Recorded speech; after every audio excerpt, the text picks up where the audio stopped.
සුබ උදෑසනක් මගේ යාළු සියලු දෙනාටම මගේ YouTube channel එකේ දෙවෙනි වීඩියෝ එක මම ඔයගලන්ට රිලීස් කරනවා.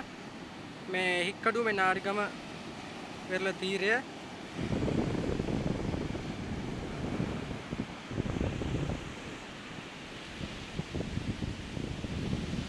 මේ දවස්වල විදේශ කියන්නේ නැහැ මොකද සීසන් නෙවෙයි නිසා මම ඔයගලන්ට පොඩි දෙයක් පෙන්නන්න හදුවේ මේ වීඩියෝ කිහිපයක් දාලා තිබ්බා ඉන්ටර්නෙට් එකේ YouTube එකේ මෙන්න මේ જાතියේ ජෙලිෆිෂ්ලා දැක්කොත් අල්ලන්න යන්න පාදලා මේක හරි මොකද මේ ජෙලිෆිෂ් ගොඩක් සැරයි අර සුප් ජෙලිෆිෂ් එකට වඩා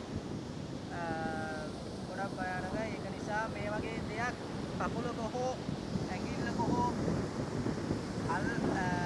ගෑවුනොත් අතක හරි ගෑවුනොත් එවැනි ඒකට පොදු ප්‍රතිකාරය තමයි විනාගිරි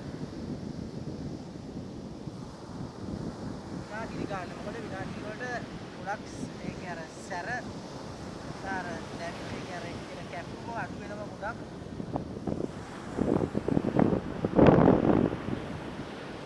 මෙන්න මේ ජෙලිෆිෂ් එකේ තියෙනවා නිකන් මේ දිග සිවියක් වගේ යන්නේ ඒක තමයි ගොඩක් සැර. ඒ කාට පොඩි දරුවෙක්ට නිකන් ගාවන්න එපා. අල්ලන්නවත් දෙන්න එපා මොකද ගොඩක් සැරයි භයානකයි. ඒක නිසා ඔයගොල්ලන් දැනුවත් වෙන එක හොඳයි. ඒක නිසා තමයි මම මේ වීඩියෝ දාන්න ගත්තේ. හැමෝටම මේක ෂෙයා කරන්න. ඔයාලා මේ වටිනවා නම් වීඩියෝ එක